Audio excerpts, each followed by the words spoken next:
vamos a contarles un poco la idea de lo que pensamos para hoy.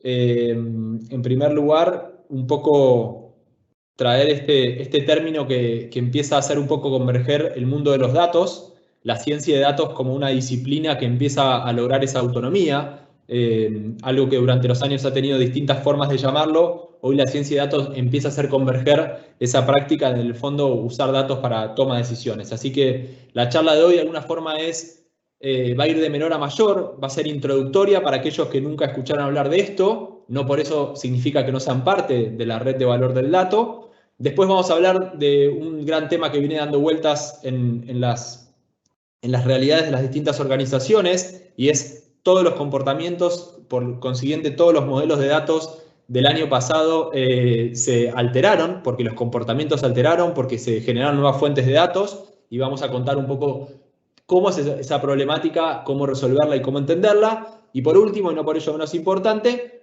a pesar de eso, el año pasado y este año, que ya estamos a mitad de año, trajo un impulso muy grande en el desarrollo de los modelos de datos como una forma de aumentar y mejorar todas las cadenas de valor. Así que eso es un poco la charla. Les agradecemos a todos los que están, que se presenten, que digan dónde soy, qué profesión tienen, qué aplicación tienen, cuántos saben o no saben de datos, y de esa forma vamos a ir interactuando, por un lado, los que estamos hablando, y por otro lado, los que no estamos hablando vamos a tratar de responderles, y el objetivo principal de hoy es que estén un poco más cerca de la ciencia de datos. Un poco más cerca desde el conocimiento, porque todos somos parte, de alguna forma, de la industria de los datos hoy en día.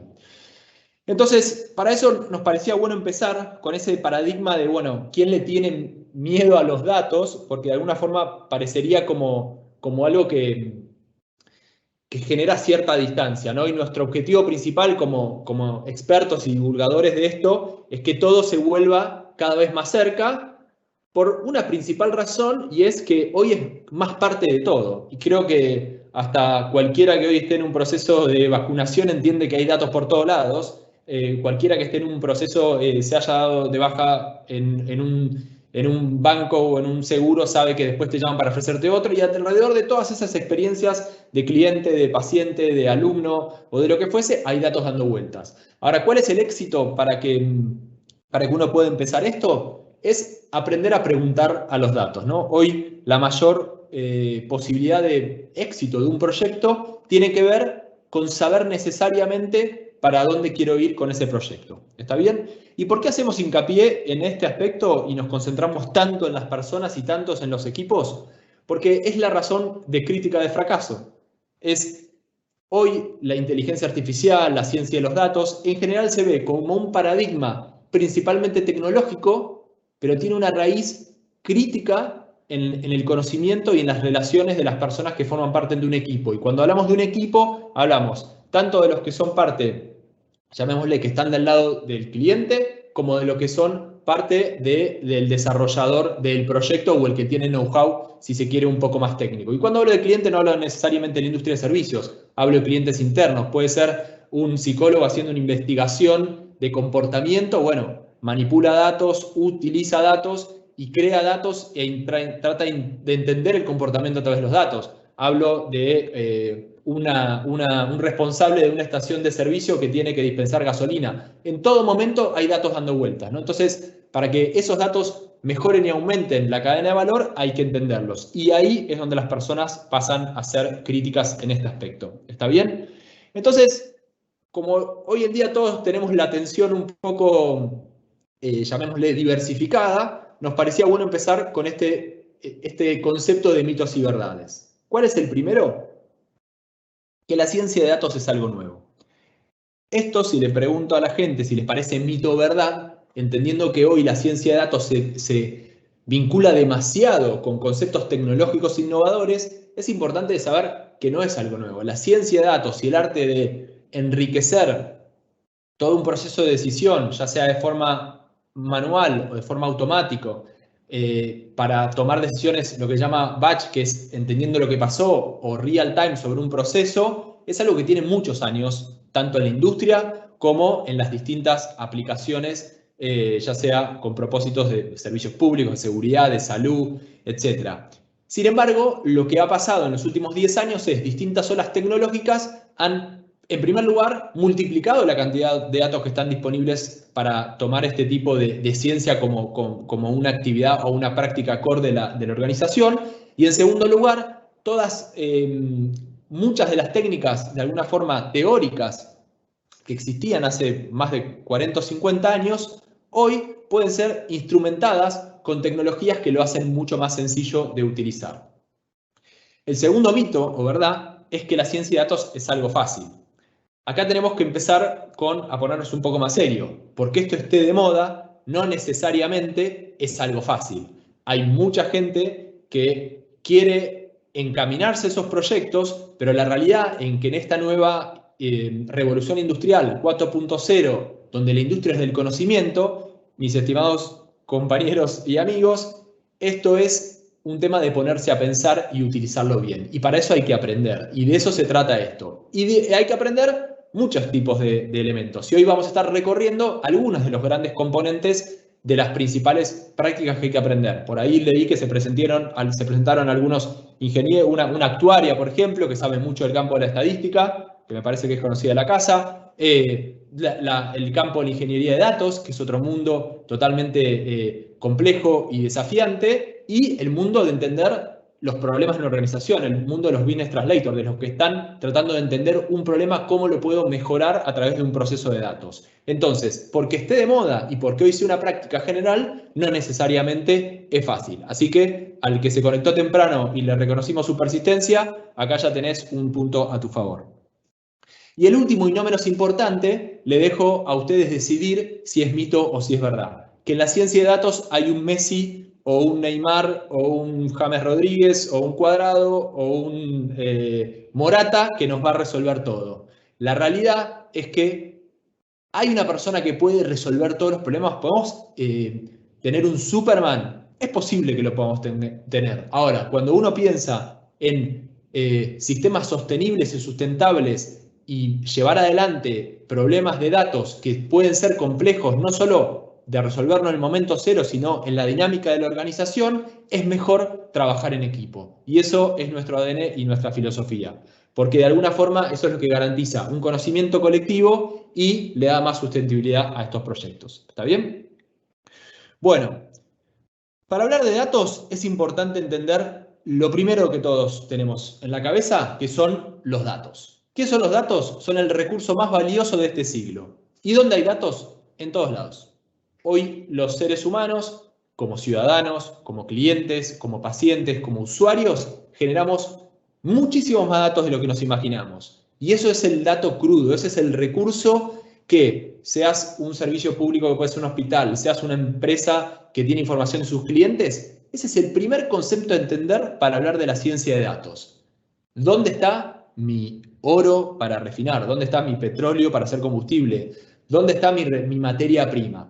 Y eso es el dato. Entonces, el primer concepto que se tienen que llevar hoy, sobre todo a los que recién están empezando y capaz sobre todo los que vienen de disciplinas no tradicionales, como pueden ser periodismo, psicología, deporte, algunas otras profesiones como la sociología, que los datos están por todos lados. Y están los que ya están, y están los que generan los distintos ecosistemas de aplicaciones a los cuales estamos acostumbrados a utilizar y están generando datos en todo momento. Y hoy, por eso, las empresas más valiosas del mundo son las que mejor mapean todos estos datos y los utilizan para, de alguna forma, hacerlos productivos. ¿Cómo? En primer lugar, en beneficios para sus usuarios o clientes o como un servicio público. Y en segundo lugar, para sí mismos. Hoy las empresas más rentables del mundo son las que mejor utilizan los datos. Y de eso no hay duda. Los invito a revisar la capitalización bursátil de las empresas que tienen tecnología aplicada a datos y son las que hoy más valen. Y eso tiene que ver con ese entendimiento particular, pero por otro lado no menos importante, de que hay que ver cuál es el gobierno que hace mi organización de estos recursos y cómo puedo empezar a lograr una cultura de aprendizaje para que mi empresa o mi organización o yo, como de vuelta, como decía antes, haciendo un estudio de psicología, pueda utilizar mejor los datos para tener mejores resultados. ¿Está bien? Entonces, no es nueva, no es fácil y es mejor trabajar en equipo. Como punto de cierre de este, llamémosle capítulo de entender el recurso de los datos, es importante entender también que la práctica de datos es una práctica que llegó para quedarse. Hace algunos años, ya casi 9, el Andrew Ng, que es el director de inteligencia artificial de la Universidad de Stanford, definía los datos como la nueva, o el campo de la inteligencia artificial como la nueva electricidad. Y la realidad es que eso tiene que ver con que hoy los datos están por todos lados. Hace nada más que 7 u 8 años había 200, 300 aplicaciones de datos. En el 2019, prepandemia, había más de 5.000. ¿Está bien? Fíjense hasta qué punto hoy cruza transversalmente a todo tipo de práctica el mundo de los datos. Entonces, ¿para dónde queremos ir en sus realidades, en sus problemas de datos hoy? En esta especie de llamémosle nuevo cuadrante que se origina entendiendo que los problemas de negocios de hace 5 o 10 años respondían preguntas de negocios con un concepto de negocio. Yo me sentaba en un bar, iba y pedía una cerveza, pedía algo para comer, lo pagaba, iba con unos amigos, ellos consumían sus cosas, lo pagamos y nos íbamos. Hoy, 6, 7 años después, capaz yo compro la cerveza antes de ir al bar, porque me llega una invitación o me llega una promoción por algún tipo de red social, porque estuve conversando que me gustaría juntar a ver un partido de la Copa América o de la Eurocopa en un bar que tenga el aforo permitido, y me hacen una preventa. Es decir, están monetizando la operación mucho antes de que yo me sienta a tomar la cerveza y la elija. ¿Quién gana ahí? Gana el bar, ganan las personas que no tenemos ni que pensar en el dinero porque ya nos sentamos y tuvimos que ya todo precomprado y capaz lo compramos a un mejor precio. Entonces, entender esos pequeños viajes de los consumidores de vuelta o de los clientes o de los pacientes o de los usuarios es lo que gobierna a las organizaciones exitosas. ¿Está bien? Entonces, ¿cuál es el takeaway más importante que ustedes tienen que mapear? Que si ustedes hoy, no importa en qué país del mundo estén, agarran un billete, lo van a cuidar. Lo van a prestar atención dónde está su plata. Pero en los datos no existe la cultura organizacional de cuidarlo, porque no se lo ve tanto como un activo, no está conceptualizado. Si vos le preguntás a un contador, si hay un contador dentro de lo más de 150 personas que hay conectadas en este momento, no va a tener el dato como un activo, no lo va a registrar en un balance, pero genera dinero, genera beneficios. ¿Beneficios para empresas que buscan lucro o beneficios para empresas que no buscan lucro pero quieren ser más eficientes? Entonces es importante hoy entender todos mis datos internos y todos mis datos externos y tratar de que estén lo mayor verificados posibles, con el mayor grado de completitud posible, que no haya datos redundantes, que no estén por ahí descuidados.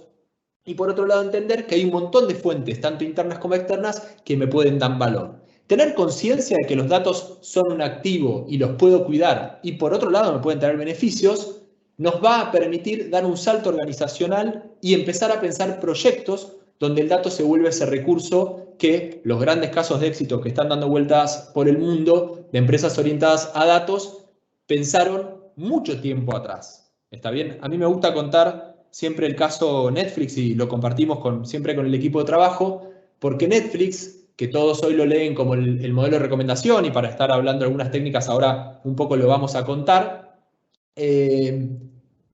Netflix tenía ese concepto del dato como activo desde el año 2006, antes de que toda esta ola, toda esta moda, toda esta, llamémosle, corriente sea realmente rentable. En el año 2006 Netflix se dedicaba, era una empresa de enviar catálogos de películas de DVD, en formato DVD por correo físico. Te los mandaba una vez, creo que una vez por mes. Y su eficiencia estaba en poder acertar que las películas que te iban a mandar por correo te gusten.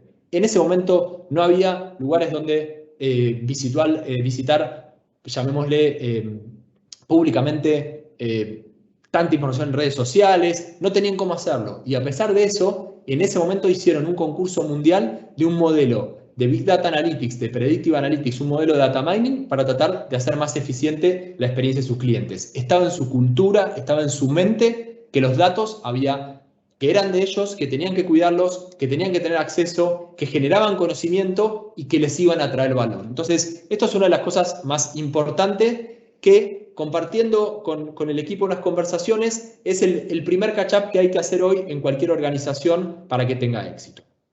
A partir de ahí hay que empezar a usarlos. Empezar a usarlos significa aplicar distintos tipos de técnicas, ya sea en la ingesta de los datos, en el consumo de los datos, en el almacenamiento de los datos, en el procesamiento de los datos o en la generación de nuevos productos de datos o de servicios de datos que enriquezcan tu cadena de valor. No deja de ser más el arte de tomar mejores decisiones, decisiones automáticas, decisiones semiautomáticas, pero en el fondo lo que vos estás tratando es de ofrecer un mejor producto en un mejor momento, llegar antes que la competencia, ofrecer un mejor servicio. Eso es lo que uno busca. Uno trata de resolver una pregunta, un problema de negocio. ¿Está bien? Por suerte, nosotros tenemos la cultura de no etiquetar mucho, porque como gracias a nuestra pasión, quizás antes no identificada por los datos algunos años atrás, hemos visto cómo esto se lleva de distintas formas. ¿Está bien? Entonces, hoy nos vamos a quedar con el concepto de analítica avanzada.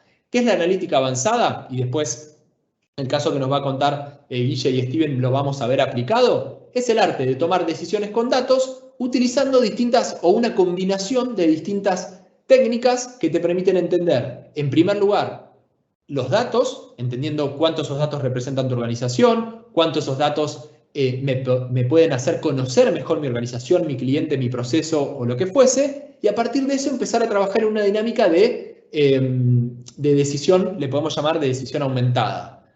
Esto lo pueden aplicar a cualquier campo de la industria. ¿Cuál es la primera de esas técnicas? La analítica descriptiva. La analítica descriptiva lo que busca es entender de forma cuantitativa cómo fue el pasado. ¿Cómo fue el pasado? Significa qué es lo que pasó con un grado de curiosidad y creatividad analítica combinado con técnicas estadísticas. Y eso es lo que te hace ser un curioso absolutamente impaciente. Entonces, ¿qué buscamos acá? Y, por ejemplo, este es un ejercicio en el cual lo que se buscaba era entender el consumo de efectivo. Todo esto está armado con información pública, combinado con la cantidad de personas que viven en un lugar. Entonces, ¿qué es lo que tenemos acá? La cantidad de cajeros automáticos o ATMs que hay en un lugar, cuántos habitantes o ciudades hay cerca y cuál es la relación. Esto específicamente está describiendo el pasado. ¿Cómo lo consumimos? Con capas de visualización, con capas de lo que se llama de marketing location, que es mostrarlo a través de mapas. Pero de alguna forma lo que nos permite entender es cuáles son mis preguntas. ¿Dónde me faltan red de cajeros para dispensar efectivo? ¿Dónde tengo poblaciones que están no alimentadas? ¿Dónde puedo tener una demasiada congestión de cajeros y eso puede estar generando una sobrecompetencia en ese mercado? Entonces, de alguna forma, lo que estoy tratando de entender es la situación como está, utilizando de vuelta una combinación de técnicas descriptivas y también agregándole una forma de poder consumir y hacerse preguntas de ese pasado de forma intuitiva. ¿Cuál es la siguiente tipo de técnica? La analítica predictiva, donde yo utilizando toda la información del pasado construyo escenarios posibles con un grado de probabilidad. ¿Qué es lo que estoy diciendo? Bueno, si Camila y Guillermo fueron a comer a un restaurante con Steven, Patricio y Facundo, porque Facundo se conectó temprano, lo que estamos logrando es, en base a los gustos o en base a la comida anterior, poder tratar de predecir qué van a comer ahora. Y eso aplica en todo lo que nosotros hacemos. Entonces, básicamente lo que van a mirar el comportamiento pasado y tratar de predecir con un grado de probabilidad qué es lo que puede pasar. Eso aplica para ventas, eso aplica para probabilidad de que se vaya un cliente, eso aplica para distintos campos de las distintas industrias. Lo que utiliza acá, uno son, de alguna forma, la estadística más orientada a tratar de alguna forma, ser asertivo con un número. ¿Y cuál es la aplicación de esto, por ejemplo? Esto es un campo de analítica predictiva en el cual lo aplicamos a un servicio público que es la seguridad. ¿Qué es lo que estamos buscando? Es, en base a la cantidad de incidentes que ocurrieron en una zona específica y la velocidad o la cantidad o la variación que existía en una zona específica, tratar de predecir cuántos podían llegar a existir la semana siguiente. Esto de vuelta es la visualización o la construcción de un futuro cercano en base a la información que tengo. Una estadística predictiva no te va a dar más que lo que puede pasar con los datos que tenés. Ahora, si ese futuro cambia, seguramente porque puse más seguridad o porque ocurrió más prevención de seguridad, puede llegar a ocurrir algo que nos dé un cambio del futuro. Y ese es el criterio que uno le pone cuando aplica modelos predictivos. ¿Y cuál es la analítica prescriptiva? De alguna forma es cuando yo combino ese escenario futuro con el conocimiento de la persona. En este caso, por ejemplo, tomemos para entender la analítica predictiva con el usuario, donde digo, bueno, sabiendo que a una persona el fin de semana le gusta mirar series o películas, conociendo a esa persona, conociendo a personas parecidas a esa persona, conociendo a las películas o los actores que le gustaron a esas personas, o evidentemente combinando con una regla de negocio que puede ser invertir en una película y quiero que la gente la vea, se lo pongo como primera opción de consumo buscando no solo entender lo que puede pasar en el futuro, que puede ser que me siento un sábado a las 10 de la noche a mirar una película, una serie o un documental, sino tratar de acercar una oferta que sea atractiva para poder prescribir un camino a seguir en ese momento. ¿Está bien? Y de alguna forma, hoy, y lo que vamos a ver más adelante, es la combinación de distintas técnicas cuantitativas del mundo de la inteligencia artificial y de la aplicación de métodos cuantitativos a resolver problemas. ¿Está bien? Esto que vimos hasta acá está orientado y enfocado a entender principalmente que las personas son las responsables de que las organizaciones, como dijimos antes, ya sean públicas o privadas, empiecen a ser más orientadas a datos. Que las técnicas para utilizar no van a ser nada relativamente nuevo en la técnica en sí, pero sí en la forma de aplicarla, dada toda la nueva tecnología, y que recomendamos firmemente trabajar en equipos de trabajo. ¿Qué es lo otro que sigue? Entiendan y miren a su alrededor, no importa la profesión a la que sea, qué tipo de datos tienen y qué tipo de datos pueden provocar o generar. Y por último, y no menos importante, a eso aplicarles modelos o distintas técnicas para poder resolver problemas que tenemos que entender y contar. ¿Qué es lo que sigue? Lo que sigue es lo siguiente. Tratar de empezar a aterrizar este gran concepto general en casos de uso, entendiendo la dinámica que hoy vivimos en todas las organizaciones en las que trabajamos y para las trabajamos, que los escenarios son cambiantes. Y esos escenarios cambiantes, que a mucha gente nos cuesta asumir o no, es importante entender de qué forma los resolvemos. Y resolver problemas complejos, como dijimos antes, es una de las cosas que más nos apasiona. Así que, de mi parte, les agradezco el tiempo hasta acá. Vamos a pasar a Guille. Vamos a hacer un mecanismo de la dinámica pueden ir haciendo preguntas como viene haciendo por el canal público y al final, si no, también vamos a estar haciendo de los 3 bloques respondiendo preguntas y respuestas. Así que, sin mucho más que dejarte con la audiencia, Guille, te paso el micrófono. Bueno, bárbaro. Ahí están viendo mi pantalla.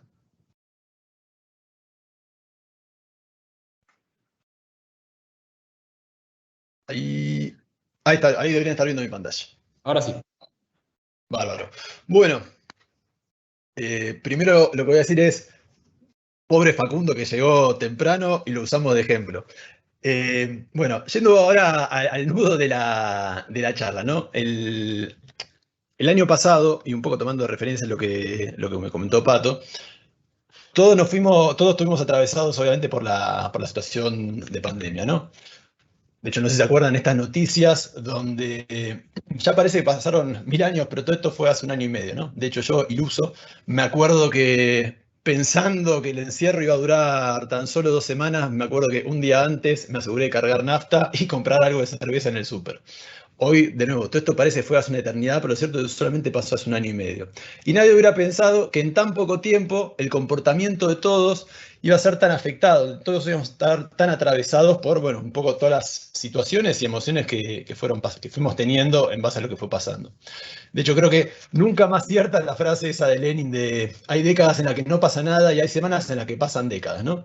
Pero bueno, un poco la idea de la charla es justamente viendo que al parecer, ojalá, toco madera, no sé bien hasta cómo decirlo, tengo hasta miedo de decirlo, al parecer vamos terminando esta situación y esa nueva realidad que todavía no sabemos cómo va a ser, pero ya nos empezamos a imaginar y ya empezamos a vislumbrar por lo menos que empieza a estar cada vez más cerca. Nos pareció que era un buen momento para aprovechar y repasar algunos conceptos y sobre todo capitalizar estas experiencias que como dije recién, nos atravesaron, ¿no?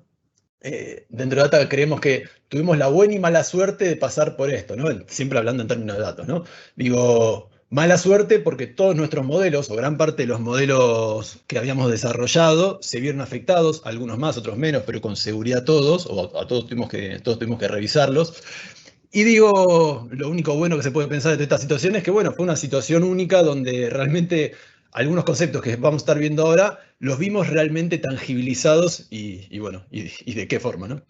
Así que bueno, primero repasemos lo básico, ¿no? Que es cómo se entrenan los modelos en general. Obviamente me estoy refiriendo a los modelos predictivos. ¿Cómo hacemos esto? Bueno, en base a info del pasado y en base a distintas técnicas y por ende distintos algoritmos, generalizamos comportamientos durante el proceso de entrenamiento que posteriormente los validamos para quedarnos con el modelo que mejor funciona. Es decir, lo que hacemos es tratar de generalizar comportamientos, o sea, identificar patrones. Es decir, los modelos no detectan comportamientos aleatorios. Lo que los modelos tratan de generalizar son justamente comportamientos. Una cosa a tener en cuenta es que justamente como nosotros entrenamos los modelos o tratamos de aprender justamente de información del pasado o información con la que alimentamos ese proceso de entrenamiento, el modelo que generamos va a ser tan bueno como los datos que lo alimenten, pero más importante va a servir o va a ser útil para ese conjunto de datos y para ese momento. Y eso es importante tener en cuenta. Es decir, no estamos construyendo un modelo que va a servir por los siglos de los siglos, amén. Es decir, el modelo va a servir de nuevo para la realidad que esté representada o que representen esos datos con los que lo alimentamos al proceso de entrenamiento. Entonces, bueno, obviamente después el modelo tomará el input de datos de la realidad, esos datos de comportamiento, y arrojará un resultado que ese sí va a ser la predicción, ¿no? Esa sería la parte de abajo del diagrama. Clásico de clásicos, nunca está de más decirlo, no va a ser el foco de la charla. Obviamente, GIGO, el acrónimo que se transformó en un clásico de garbage in, garbage out, ¿no? El modelo va a ser tan bueno como los datos que tenga el input. Eso está fuera de discusión. No hay nada para hacer con datos malos o pobres, salvo limpiarlos. Cualquier otra cosa realmente es perder el tiempo. Ahora, aún con datos de calidad, los modelos se van degradando a lo largo del tiempo. Y eso es una realidad. No hay nada que hacer. A ver, retomo un poco lo que mencioné recién. Recordemos que la realidad es un infinito continuo de variables y estímulos que nosotros, los seres humanos, al modelarla, de alguna forma nos encargamos de discretizarla. Discretizarla en términos que tomamos algunas variables que nos parecen de alguna forma representativas, que directa o indirectamente creemos que estimulan o afectan lo que estamos estudiando, y más allá de tomar algunas variables, también discretizamos en gran medida los valores de esas variables. Es decir, de la realidad que nosotros como humanos le interpretamos de forma continua, tomamos algunas variables que creemos que la representan. Y justamente por eso es que los modelos son útiles bajo la condición que las condiciones, valga la redundancia, que definen esa realidad no cambien. Hasta ahora, de hecho, en realidad hasta antes de marzo del año pasado, yo usaba el ejemplo de un modelo financiero que servía hasta el año 2000 en Argentina. Después de la crisis dejó de funcionar. Bueno, esta pandemia es como que tomó ese ejemplo y lo hizo mucho más drástico, ¿no? Por decirlo de alguna forma, los modelos siempre tienen una fecha de caducidad. Algunos más cercanos, otros más lejos, pero como la fecha de los alimentos o la cadena de frío, los modelos tienen una caducidad, pero bueno, un poco más en serio de esto que acabo de decir. Saliendo un poco del chiste, la performance de los modelos entonces siempre se degrada y justamente porque la realidad va ajustándose y el modelo, a menos que lo reentrenemos, se mantiene estático. Es un poco lo que trata de representar la parte izquierda de la imagen. La performance del modelo va a ir cayendo y no tenemos nada que hacer con eso, salvo reentrenarlo, que es lo que se trata de graficar con la imagen de la derecha. ¿Cuán rápido va a pasar esto? Y bueno, es un gran depende del objeto de estudio. Dependiendo cómo se vaya moviendo esa realidad que estamos modelando, el modelo va a durar más tiempo o menos tiempo. Ahora, lo importante es que, o a los fines de esta charla, lo que podemos decir es que esta degradación, por decir una forma, de los modelos, se da principalmente por dos conceptos o dos factores. Pueden ser más, pero creo que es una buena forma agruparlo en dos. Uno puede ser variación en los datos o data drift, y otro puede ser variación en el comportamiento del objeto estudiado o concept drift. Veamos un poco de qué se trata cada una de estas cosas. Primero, variación en los datos. Data drift, o justamente cuando los datos se modifican o cambian, los datos que alimentan el modelo, eso significa que, de nuevo, los datos se modificaron, pero el modelo sigue siendo válido. Ahora, sigue siendo válido, pero para los datos originales o con los que el modelo se entrenó en primera medida. Con lo cual, como esos datos cambiaron, el modelo sigue siendo válido, pero la verdad que nos dejó de servir. Es decir, el modelo se transforma en inútil. Entonces, veamos esto con algún ejemplo. Perdón, si quedó medio trabalenguas lo anterior. El comportamiento generalizado predicho por el modelo se mantiene igual, no cambió. O sea, no es como un cambio de comportamiento. Ahora, sí cambió que la performance del modelo. Sí, perdón, sí vemos que la performance del modelo se degrada justamente porque el dato de input cambió. Vemos que la distribución de las variables, por ejemplo, cambió.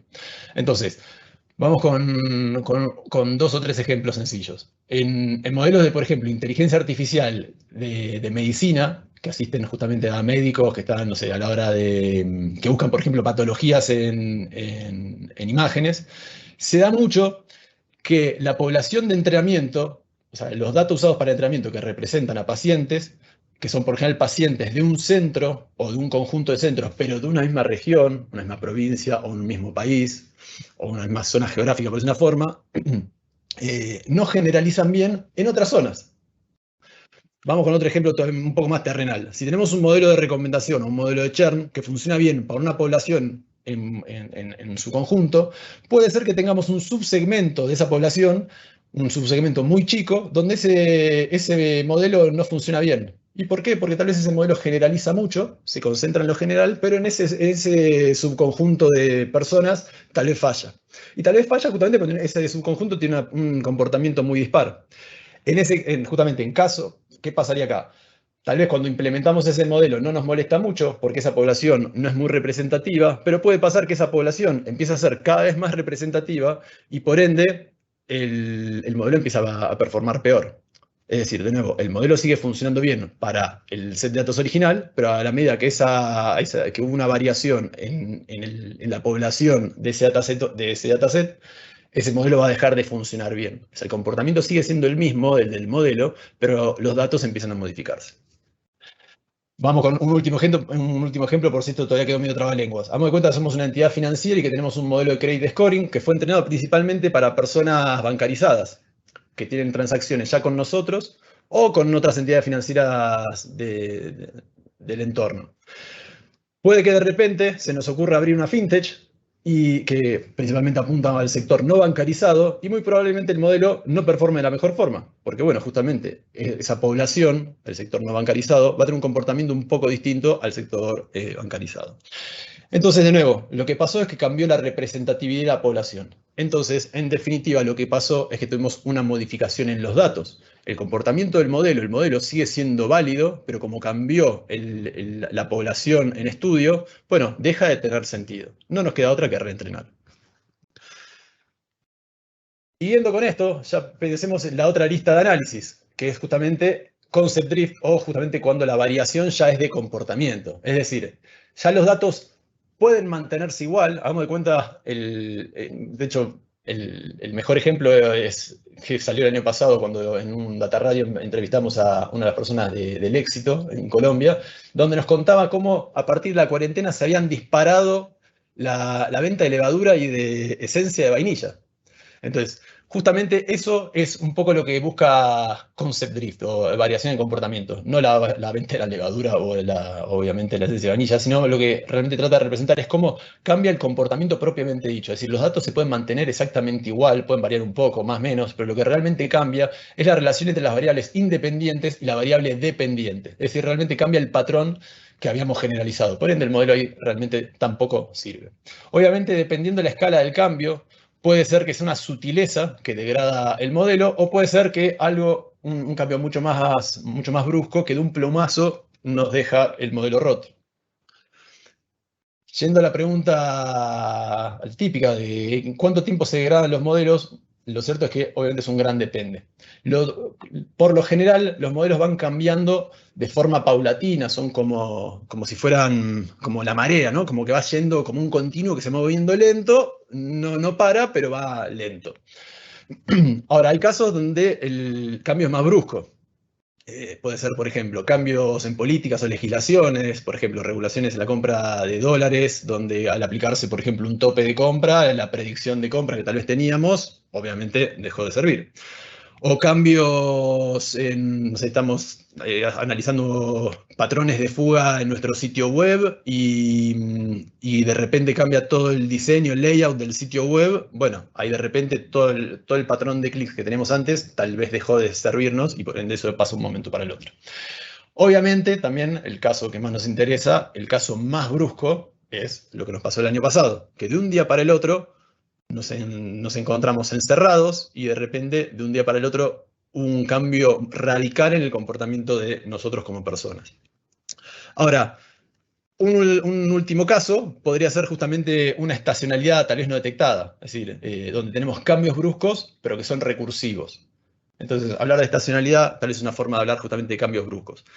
A modo de ejemplo, esto va a ser una especie de PNT, de publicidad no tradicional, una publicidad encubierta, a ver si consigo un canje. Ayer probé los nuevos Franui de Rapanui. Si tuviera un modelo de forecasting de ventas que no tuviera en cuenta la estacionalidad, con seguridad el modelo performaría de forma mediocre. Es decir, generalizaría demasiado. Promediaría el invierno con el verano y tal vez eso haga un modelo demasiado tibio. Ahora, si el modelo tuviera en cuenta la estacionalidad, con seguridad performaría mejor. Saliendo entonces del chiste, ¿qué tan rápido se degradan los modelos? Por lo general, eso es algo que es un continuo y es relativamente tranquilo. Pero bueno, en particular, en los fines de la charla, lo que nos pasó es un poco lo que está representado en la imagen del medio. Realmente fue un cambio brusco e inmediato. Volviendo entonces, o tratando ya de ir al eje de la charla, acuérdense, y volviendo al proceso de entrenamiento, que a partir de una fecha en particular, acá en Argentina en particular, arrancamos el ASPO, el aislamiento obligatorio. Cada país lo arrancó en un momento distinto, a su manera y demás, pero con seguridad, toda la info con la que habíamos entrenado, todos los datos con los que habíamos entrenado y generalizado el comportamiento, realmente de un momento para el otro dejaron de servir. En algunos casos estuvimos en un escenario de variación de comportamiento y en otro caso estuvimos en variación de datos. Ahora vamos a ver un poco cada caso y sobre todo qué hicimos. Pero lo cierto es que esto fue un problema generalizado. Si bien hablar de pandemia implica un fenómeno que es global, todos sabemos que la pandemia del año pasado fue la primera vez que a nivel mundo todos estuvimos en simultáneo sufriendo lo mismo. No sé si es algo bueno o malo, claramente es algo malo, pero bueno, parecería como, si dicho así parece algo bueno. Pero bueno, lo interesante en realidad a los fines de lo que es datos es que desde esto quedó impactado por en todos lados. Por ejemplo, bueno, Casey Korzykov, la responsable de ciencia de datos en Google, publicó el tuit ese de arriba a la derecha que me encantó, que justamente lo que plantea es, no hay nada que hacer, muchachos. Si tenemos que predecir algo en este contexto tan turbulento, lo único que podemos hacer es asumir criterios, asumir hipótesis, ver qué hacemos realmente con los outliers y entender si son o no lo son. Y después, lo que está ahí marcado con azul es rogar por perdón, porque sabíamos que estamos tratando de modelar lo inmodelable. Siguiendo con esto, veamos un poco, trato de asociar lo que charlé al principio de deriva o variación de comportamiento y variación de datos. Por ejemplo, un ¿cómo decirlo? Un efecto que nadie hubiera pensado, asociado a la variación de datos, lo que vimos hace un ratito, que generó el inicio de la pandemia fue una baja muy fuerte en la performance de los modelos de clima. O sea, el forecasting, la data con la que se alimentan los modelos climáticos disminuyó drásticamente, sobre todo al principio de la pandemia, porque uno de los principales generadores de esa data que alimentan esos modelos son los vuelos comerciales. Como de un momento al otro hubo una caída enorme en la cantidad de vuelos, eso generó una disminución muy grande justamente en la data disponible, y eso generó que los modelos perdieran la eficiencia.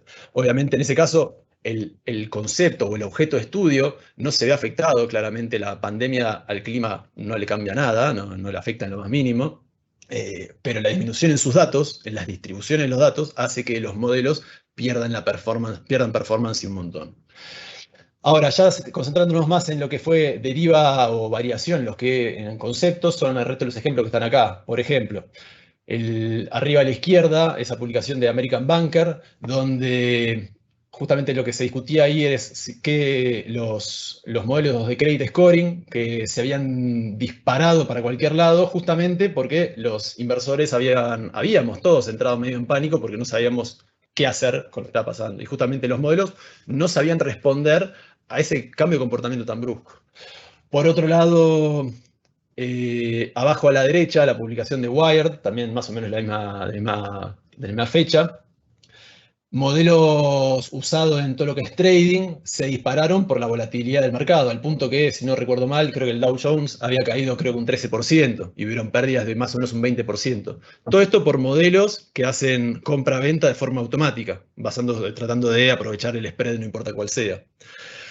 Y después es algo un poco más tonto, pero lo que es cierto, la publicación de abajo a la izquierda de TechCrunch, donde justamente lo que se planteaba es, bueno, todos los modelos de detección de caras de alguna forma tienen que ver cómo se optimizan para empezar a tratar de identificar caras con barbijo. O también, alguna cosa graciosa que mencionaba el artículo es los modelos que hacen labeling de imágenes. Bueno, ahora tienen un nuevo tag que poner. O sea, la imagen de un papá trabajando con una notebook y un par de papeles en el piso y los nenes atrás prendiendo fuego a la casa. Bueno, eso ahora se tiene que taggear como home office. Dejando de lado un poco el chiste y poniéndonos un poco más en serio, lo cierto es que todos los modelos, o gran parte de casi todos los modelos, se vieron afectados de una u otra forma. Algunos en mayor medida, otros en menor medida. Pero lo cierto es que, de nuevo, nosotros generalizamos comportamientos, no eventos aleatorios. Entonces, lo cierto es que podemos pensar que hubieron tres tipos de escenarios posibles en donde nos movimos el año pasado. Escenarios como, por ejemplo, bueno, no tuvimos la suerte donde este cambio de comportamiento tan radical no afectó los modelos. Son los pocos, los suertudos que tuvieron eso, pero bueno, en algunos casos los cambios de comportamiento asociados a todo este escenario de cuarentena, pandemia, etcétera, no generan impacto en los modelos. Por ejemplo, un ejemplo de esto puede ser un sistema de recomendación, ya que tal vez nuestros gustos en última instancia no se hayan visto afectados durante el aislamiento, qué sé yo, Spotify, Netflix tal vez no cambió lo que veíamos. Ahora, con seguridad, esos modelos se hayan intensificado un montón porque obviamente tuvimos más tiempo para estar mirando eso en algunos casos, ¿no? Entonces, en este caso, los datos, los criterios de base que usamos se mantienen iguales. Probablemente no hayamos tenido que reentrenar nada, simplemente dejar que se ejecuten los modelos y obviamente monitorearlos de cerca. Tal vez, obviamente, aprovechando la mayor afluencia de datos, podemos aprovechar para identificar algún patrón nuevo, pero lo cierto es que de fondo no hubo un cambio. Por otro lado, cambios parciales, donde el fenómeno en estudio no se modificó, pero obviamente es impactado de todas formas por los datos disponibles. Esto justamente es variación de datos o data drift. Este es un poco el ejemplo de lo que me mencionaba recién del clima, donde de nuevo el comportamiento del clima es absolutamente caótico y no tiene absolutamente nada que ver con la pandemia, pero de cualquier forma se ve afectado por la disponibilidad de los datos. Y en última instancia, modelos que se ven afectados de forma total. Modelos que típicamente apuntaban o se basaban más en el comportamiento de las personas, donde, dependiendo de lo que estemos estudiando, pero en la gran mayoría de los casos, sufrieron y fuerte. Es decir, donde tal vez tuvimos data drift o concept drift, o la mezcla de los dos, donde de nuevo el objeto estudiado cambia por completo. tal vez los datos se mantienen igual, pero las relaciones entre las variables cambian por completo, porque cambiamos el comportamiento, o tal vez los datos cambiaron y encima el comportamiento cambió, por lo cual tenemos que repensar todo. Un poco lo que nos pasó, sobre todo al principio del año pasado, recuerden los primeros meses de cuarentena, que fue el impacto más fuerte de todo esto, es, bueno, ¿qué hacemos ante este escenario, no?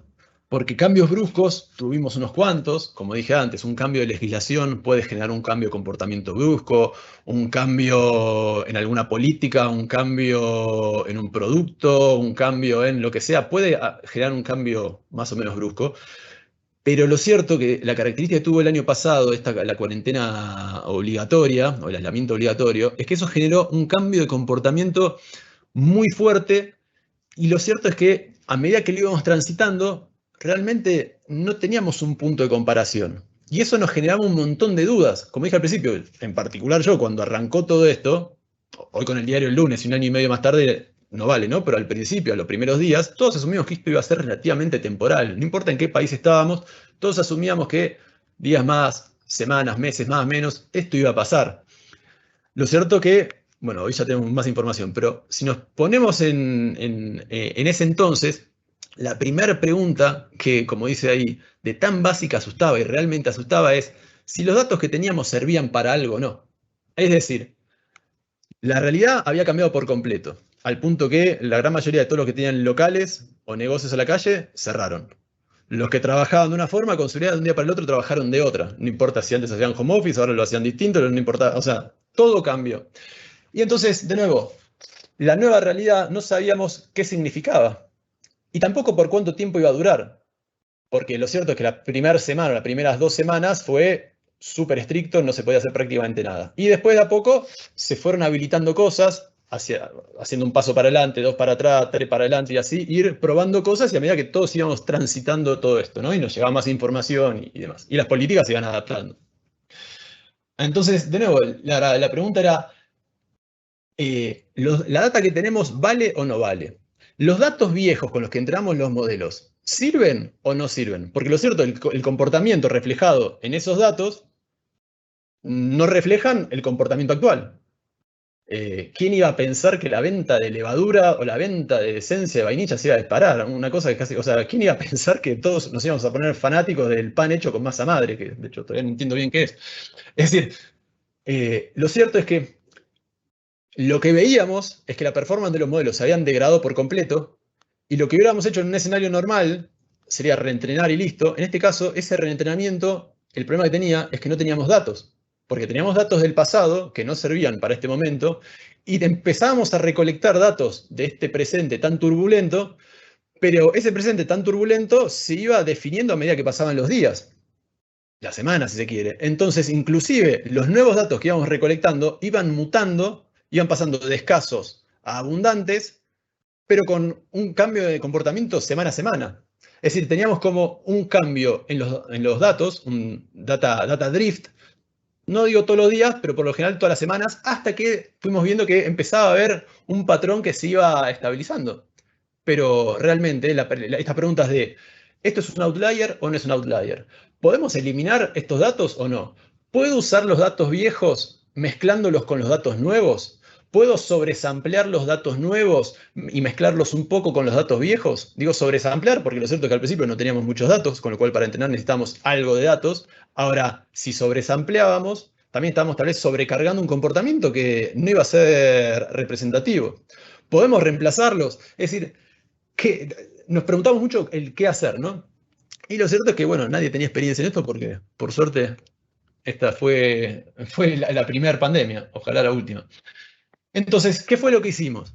Ante un escenario así de tanta incertidumbre, lo cierto es que nos replanteamos un poco los objetivos. Es decir, si los datos son el insumo con el que tratamos de modelar, perdón, la realidad en un escenario con una realidad en transición y con pocos datos, o con estos datos que se van generando a medida que pasa el tiempo, pero que van variando, a veces más que optimizar el modelo, que hubiera sido lo natural, ¿no? Veíamos que la performance caía, tal vez tratamos de optimizar, reentrenar y optimizar el modelo. En este caso, tal vez más que optimizar, no nos quedaba otra que simplificarlo. Entonces, en vez de apuntar a algo tan certero como, por ejemplo, le apunto a un modelo de entrega, entonces le apunto una fecha y una franja horaria, empezamos a apuntar a un rango de fechas. En vez de un sistema de recomendación, en vez de apuntarle a te recomiendo este código o este SKU de producto, te recomiendo esta familia de productos. En vez de predecirte un monto de venta, te trato de predecir un rango de montos. Es decir, estamos simplificando el target buscado. Obviamente hay que tener en cuenta que esto tiene sentido hacerlo si y solo si no tiene costos funcionales. Es decir, nuestra razón de ser a la hora de construir un modelo es para aportar información o datos al negocio. Si al modificar el objetivo esto deja de tener sentido, claramente no vale todo lo que estoy diciendo. Pero bueno, como dije antes, en algunos casos, en vez de optimizar el modelo, no queda otra que repensar el objetivo, ¿no? Y ver cómo lo simplificamos. Y en este escenario tan turbulento fue lo que decidimos hacer en el momento cero, ¿no? En segundo lugar, tratamos de alguna forma balancear la incertidumbre, porque si había algo en ese momento, algo en concreto, era que no sabíamos bien para dónde disparar, porque nadie lo sabía. Inclusive hoy, año y medio más tarde, hay muchas cosas que están claras, hay muchas cosas que ya están más o menos estabilizadas, y hay cosas que van cambiando, pero ya no tan drásticas, pero inclusive hay muchas otras que todavía tenemos que rever y replantear. Ahora, marzo y abril del 2020 fueron meses de pura incertidumbre, mucha distorsión, mucha amplificación de ruido, mucho evento aleatorio, algunos asociados a los cambios de comportamiento y otros asociados a errores asociados a tanto cambio. Entonces, cambiamos tal cosa, tal otra, cambiamos la política, tal o cual otra, y bueno, en el medio se escapó la tortuga y el sistema que nos tenía que proveer datos tal vez generó un problema en una sucursal, en una localidad, en quién sabe dónde. Entonces, todo eso se traduce en turbulencia y ruido. Entonces, en un escenario tan incierto y con una realidad tan turbulenta, no se nos ocurrió otra cosa que, en vez de usar técnicas sofisticadas, con muchos supuestos y muy permeables al ruido, pero potentes, por ejemplo, redes y demás, que son técnicas son sofisticadas, a veces caja negra, y muchas veces asociadas a ser cajas negras o al tener muchos supuestos, son muy permeables al ruido, y como estamos de nuevo en un escenario tan turbulento, nos pareció que justamente la mejor forma era seguir en esta línea de simplificar. O sea, así como simplificamos el objetivo, tratamos de cambiar técnicas sofisticadas por técnicas más rústicas. Técnicas que justamente fueran fáciles de probar, fáciles de implementar, fáciles de monitorear y sobre todo que no fueran sensibles al ruido. No podíamos hacer esto sin replantear el objetivo, porque si seguimos apuntando a un objetivo muy específico, con una técnica más sencilla o con no tanta capacidad o potencia predictiva, lo cierto es que el resultado iba a ser todavía peor si encima de eso le poníamos ruido.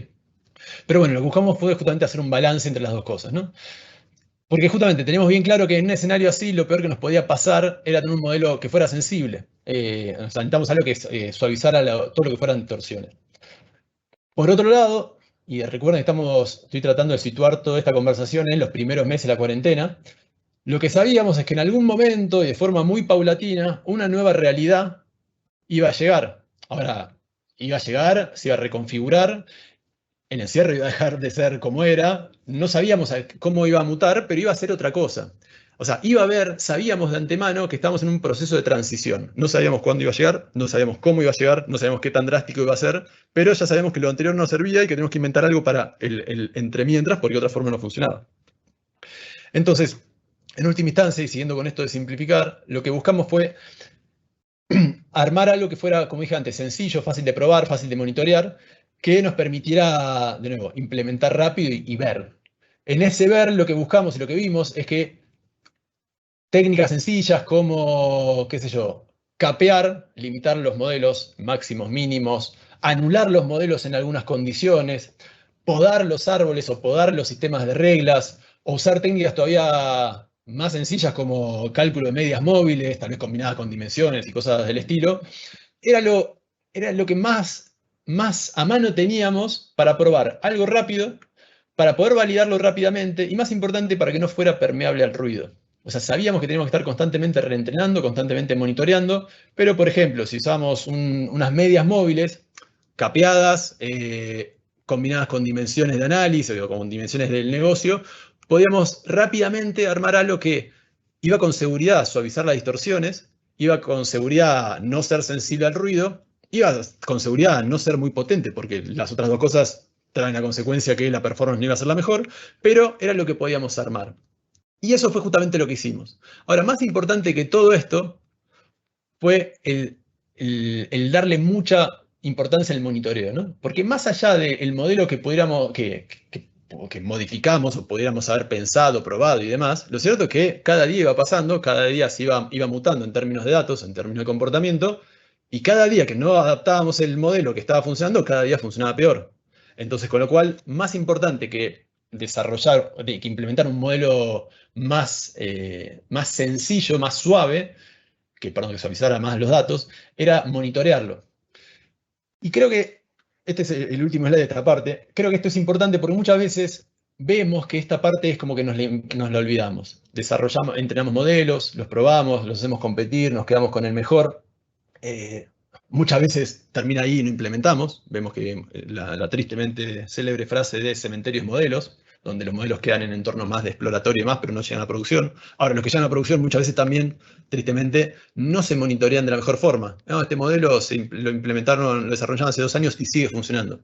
Va a seguir funcionando por los siglos de los siglos, amén, a menos que lo reentrenemos y validemos los resultados, donde tal vez ahí nos demos cuenta que estamos prediciendo cualquier cosa. Entonces, en este contexto tan turbulento, el monitoreo fue clave, y hago hincapié en todo lo anterior porque el monitoreo es clave en cualquier momento. En particular en este todavía más. Nomás para generalizar, en el contexto de cuarentena nos sirvió justamente para ir ajustando pequeñas cosas, cambiando los modelos, capeándolos más, capeándolos menos, liberando las limitaciones que le habíamos puesto al modelo justamente para ir de a poco liberándolo y probándolo. Y de esa forma pudimos atravesar todo este momento tan turbulento, sobre todo los primeros meses. Ahora, salgo un segundo de la cuarentena y aprovecho esta imagen que me pareció genial. Esta en realidad es de un framework de Python que se llama Evidently, que es para monitoreo de modelos. La súper recomiendo. Pero bueno, lo interesante de esto es pensemos que la realidad en cualquier modelo, ya estemos en situación de cuarentena o no importa, la realidad se juega en el entorno de producción y la única forma de no reaccionar de forma tardía es monitorear de cerca los modelos. Me refiero con esto a que los datos de input alimentan el modelo genera un output, es la predicción o lo que sea que esté apuntando el modelo, y eso estimula de forma positiva o negativa el comportamiento de las personas o del objeto en estudio, ¿no? Ahora, en última instancia, esto impacta un KPI de negocio. Es decir, estoy a la derecha total. Si no monitoreamos los resultados del modelo de forma constante, nos vamos a enterar siempre tarde cuando los tableros muestren esos KPIs de negocio que ya se enterraron. Es decir, si las ventas cayeron y el modelo y las ventas estaban influenciadas por algún modelo y el modelo dejó de funcionar hace un tiempo y recién nos sabíamos cuando vemos el tablero donde las ventas se cayeron y bueno, llegamos tarde. Por eso es que es absolutamente crítico el monitoreo de los modelos. Inclusive, optimizar los modelos es algo que es obviamente crítico y demás, pero si los optimizamos y no los monitoreamos, es casi lo mismo que nada. Esto estoy diciendo, tal vez parezca algo trivial, pero lo cierto es que lo vemos mucho. Y bueno, viene a colación un poco a esto que comentaba de alguna forma de lo que es cuarentena. Así que ahora no sé cómo, si hay preguntas, no hay preguntas, o cómo viene eso, pero por estar compartiendo no estoy viendo ese detalle. Si no hay preguntas, pasamos Guille, ahí directamente las preguntas las fuimos respondiendo, pasamos a Steven y al final nos quedamos para ir respondiendo el resto de las preguntas. Dale, genial. Así que bueno, ahora Steven va a estar contando un caso en concreto donde vamos a aterrizar un poquito todo esto que estuvimos charlando. Steven. Listo, gracias Guille. Me confirman porfa si ya están viendo mi pantalla. Todavía no. Guille, lo mejor es que deje de compartir mientras, ¿eh?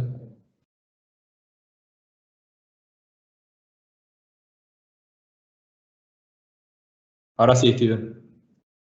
Listo, perfecto. Listo, entonces ven bien y me escuchan bien, ¿cierto? 10 puntos. Perfecto. Bueno, listo. Muchas gracias, Guille. Yo les voy a contar un poco sobre el score de confianza, pero acá les quiero comentar que simplemente vamos a cambiar un poco la perspectiva, pero vamos a llegar, de hecho, pues como una alerta de spoiler, vamos a llegar a unas conclusiones muy similares con lo que nos mostró Guille anteriormente. Entonces les voy a contar un poco desde otra perspectiva, donde la pandemia no solamente rompió los modelos, en muchos casos, sino que también aceleró en la construcción de otros.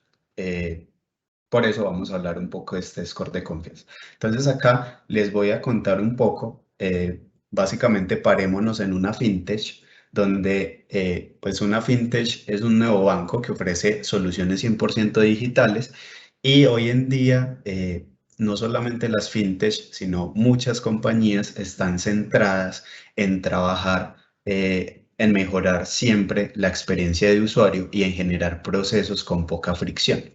Entonces, es muy sencillo hoy en día abrir una cuenta de un banco, por ejemplo, al menos con estos neobancos, porque yo no tengo que ir necesariamente a una oficina, llevar unos papeles y pues simplemente abrir la cuenta. Yo ya hoy puedo simplemente coger mi celular, abrir la App Store o el Store independientemente del sistema operativo y bajar simplemente una aplicación del banco, me logueo, pues lleno los datos que tengo que llenar e inmediatamente en un proceso que puede durar hasta 5 minutos, dependiendo de la fintech que estemos trabajando, ya tengo una cuenta bancaria. Entonces, ya es muy sencillo. Pero ¿qué pasa con esto? Que también en ese momento donde yo quiero empezar a reducir esas fricciones y mejorar esa experiencia de usuario de las personas, a veces pecamos en que no preguntamos muchas cosas o no hay mucho tiempo para validar cierta información. Entonces, esta información, de hecho, acá pues nos vamos a enfocar en un problema de suplantación de identidad. Entonces, cuando nosotros no preguntamos mucha información y basado en lo que simplemente escriben las personas en el momento de su vinculación, nos toca hacer un ejercicio de confianza. ¿Cuál es este ejercicio? Simplemente que yo voy a confiar en que esa persona es quien dice ser. Acá simplemente les voy a mostrar por acá. Esto es un ejemplo, algo que nos pasó, y es que al final del proceso de vinculación se hace una biometría o simplemente una selfie donde pues simplemente se está mirando quién es esa persona. Entonces miren que acá tenemos algo muy curioso y es que nos pasaba que simplemente alguien se vinculaba y colocaba un periódico o le tomaba una foto a una imagen, etcétera, y el proceso de vinculación quedaba abierto. Entonces, esto básicamente empezó a generar mucho ruido en la pandemia. De hecho, acá les traigo una imagen, y es que en la pandemia, estamos hablando, esta charla viene en todo lo que pasó en la pandemia, y uno de los temas es que en la pandemia vimos un incremento de incluso 2.5 veces la suplantación de identidad. De hecho, yo recién leía en un diario de acá de Colombia, donde básicamente se mencionaba que basados en datos de la DIGIN, la suplantación de identidad el año pasado aumentó en un 409%. ¿Listo? Eso solamente con esa información de la DIGIN, que muchos sabemos que no necesariamente todos los fraudes por suplantación de identidad pues se van a las autoridades correspondientes y se hace el denuncio. Entonces ahí incluso esos números podrían tal vez aumentar mucho más. Entonces, estos temas, acá tenemos simplemente una gráfica que vemos cómo empezamos a detectar la suplantación de identidad de manera trimestral, y vemos que en el 2020, en el primer trimestre, tenemos un incremento demasiado grande. Entonces, esto también conlleva muchas cosas, y es que nosotros siempre estamos haciendo una gestión de los recursos. ¿Por qué una gestión de los recursos? Pues en esta fintech tenemos un equipo de seguridad que está revisando qué personas podrían ser suplantadores de identidad y empezar a bloquearlos. ¿Por qué bloquearlos? Para que no cometan ningún fraude dentro de la entidad. ¿Listo? Todo este tema de la suplantación de identidad, pues nos afecta de ciertas maneras, como cuáles. Una, simplemente cuando lo estaba mencionando anteriormente, y es que esas revisiones manuales empiezan a aumentar esos costos de adquisición de nuevos usuarios, porque las personas ya no van a confiar tanto en nosotros si simplemente cuando van a abrir una cuenta les dicen, no, es que no puedes abrir la cuenta porque ya tienes una cuenta con nosotros. Ah, pero ¿cómo así? Yo nunca lo he hecho. Es porque efectivamente alguien estaba suplantando la identidad de esa persona.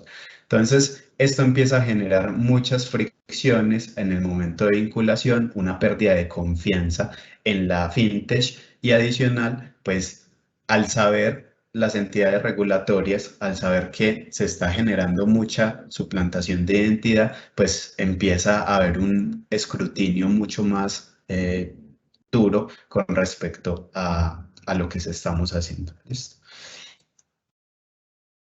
Bueno, entonces, ¿cómo resolvimos esto? Y acá hay muchas cosas que habló Guille y en general pues lo repetimos porque básicamente es un proceso o una metodología que se suele utilizar y es que nosotros construimos un modelo analítico básicamente utilizando metodologías y técnicas de Machine Learning donde implementamos un proceso casi en tiempo real donde empezamos con una persona en el momento de la vinculación y en ese momento pues se crea una capa de identidad que de hecho esto lo resume estos tres iconos de acá. Simplemente se genera una llave de identidad para empezar a generar unas características y que esas características las podemos pasar a un modelo analítico que ya está previamente entrenado con datos históricos de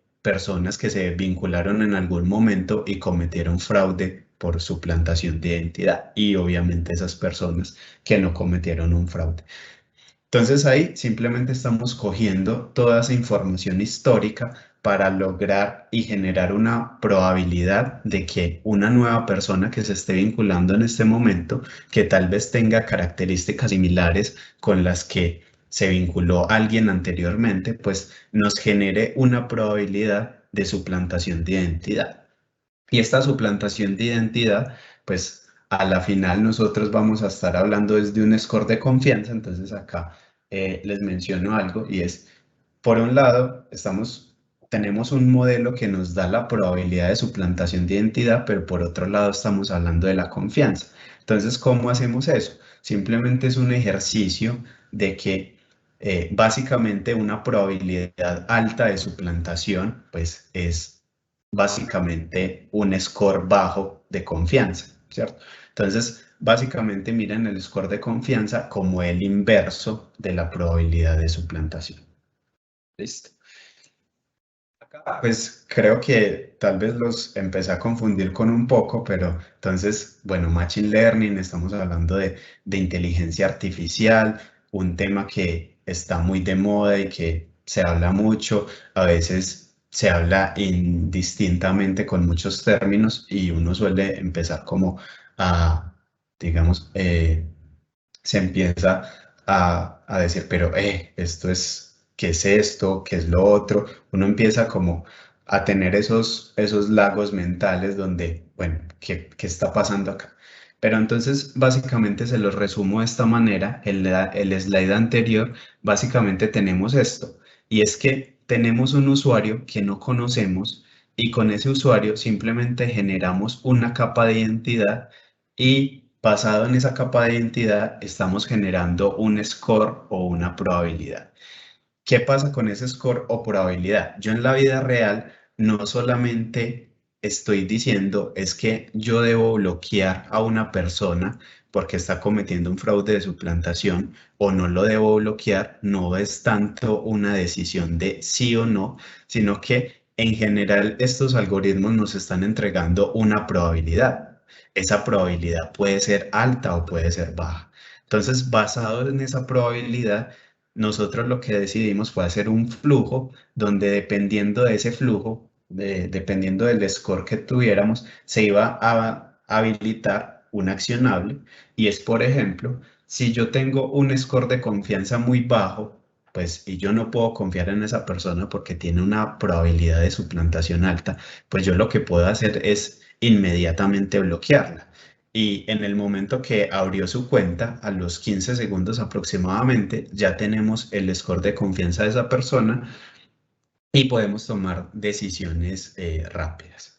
Pero por otro lado, cuando tenemos un score de confianza bajo, pero no necesariamente tan bajo, pues nosotros lo que podemos hacer es generar un flujo con fricción. ¿Listo? Un flujo con fricción donde tal vez le pidamos que nos muestre algo de su documento de identidad, que nos valide un correo electrónico. Muchos accionables que se pueden tomar donde, listo, ya con ese accionable simplemente le genero una fricción, pero prefiero generar esa fricción para que él me valide que sí es la persona, para que luego no me cometa un fraude. ¿Listo? Y por otro lado ya tenemos el escenario ideal donde se genera un flujo sin fricción y es básicamente, pues, tengo un score de confianza alto porque confío mucho en vos, porque no tienes una probabilidad alta de suplantación, por tanto, simplemente te voy a dejar abrir la cuenta para que lo disfrutes. Y en este momento es esta parte final. Simplemente ya tenemos nuestra cuenta abierta. Con todos los productos financieros que podemos utilizar y simplemente no se bloqueó la cuenta por algún motivo o se generó un flujo con fricción. Entonces miren que acá estamos también teniendo en cuenta que este tema de los algoritmos a veces no solamente es cuestión de un algoritmo y de una probabilidad, sino que yo tengo que empezar a balancear temas diferentes. Por ejemplo, acá estamos hablando que tengo que balancear experiencia de usuario y tengo que balancear seguridad, porque yo no puedo simplemente dejar pasar a todo el mundo para no afectar su experiencia de usuario, pero no puedo simplemente para no afectar su experiencia de usuario, pero afectar problemas de seguridad donde simplemente nos van a cometer esos fraudes. Entonces, al final, pues, este score de confianza, ¿cómo impactó en la organización? Y en general, cuando estamos hablando de cómo impactó, pues, una de las ayudas grandes es que este score de confianza nos ayudó a mitigar ese riesgo reputacional que estábamos teniendo anteriormente. Digamos, ahí para contarlo un poco, en el momento antes del score de confianza, la fintech era una de las que se veían que tenían más riesgo de suplantación de identidad y luego se empezó a bajar esos escalones donde ya no había tanto riesgo de que la fintech fuera un lugar donde se cometía mucho este tipo de fraude. ¿Listo? Adicional, pues se está generando una mayor eficiencia en los procesos de validación de identidad porque ya no tenemos personas, digamos, que solamente están personas de seguridad que están viendo fotos, adicional que no solamente es el tema de fotos, sino que alguien puede estar suplantando la identidad de una persona utilizando otra información, utilizando su documento de identidad, conociendo bien el número de celular que utiliza mucho, entre mucha otra información. Entonces, no solamente la suplantación se da viendo una biometría donde vemos si esa persona es quien dice o ser o no. Listo. Entonces, una mejor eficiencia porque ya estas personas de seguridad no van a tener tantos inconvenientes y saben en qué se deberían fijar. Adicional, pues un aumento significativo de la productividad porque acá ya se empiezan a integrar equipos de ciencia de datos con usuarios finales para empezar a generar metodologías y mejora continua. Y acá voy a terminar con algo que mencionaba ahorita Guille, con temas de retos y aprendizajes, y es algunos retos que solemos tener por lo general es esa integración de las fuentes de datos. ¿Por qué? Porque no todas las fuentes de datos están siempre en el mismo lugar, sino que están en lugares diferentes. Hay logs de la aplicación, hay información que tal vez esté en formato de CSV o Excel, etcétera. Entonces, es importante empezar a integrar toda esa fuente de datos para tener una información o una matriz que nos permita a nosotros modelar esos patrones que estamos interesados en explicar. Por otro lado, está muy importante la definición de ese MVP, ese mínimo producto viable, porque cuando uno empieza a atacar estos problemas, surgen muchas ideas y son ideas muy buenas, pero a la final también va ligado mucho con la parte anterior de la fuente de datos, y es que a veces ir por ciertas fuentes es un poco complejo y demanda mucho tiempo. Entonces, si nos quedamos esperando simplemente hasta que vayamos a estas fuentes, pues no vamos a salir con nada. Entonces, esta parte es muy importante y es empezar con lo que se tiene, empezar a iterar rápidamente y lo mencionaba ahorita Guille, a iterar y a evaluar qué resultados se están generando y si se está yendo por un buen camino y que se puede robustecer más con esas fuentes de datos adicionales que se pueden ir trabajando paralelamente. Por otro lado, otro reto grande que tuvimos fue el ajuste del modelo debido al desbalance de clases, y en esto me refiero a, es más normal que no haya un fraude por suplantación de identidad a que sí lo haya. Entonces, por lo general vamos a tener simplemente pocas observaciones o clases muy poco representadas cuando estamos hablando de suplantación, y por otro lado tenemos simplemente la otra clase está muy bien representada, y esto le genera ciertos tipos de problemas a los algoritmos, y es porque pueden aprender muy bien de una clase en particular y no tanto de la otra. Y cuando a nosotros nos interesa más que todo explicar ese fenómeno que está menos representado.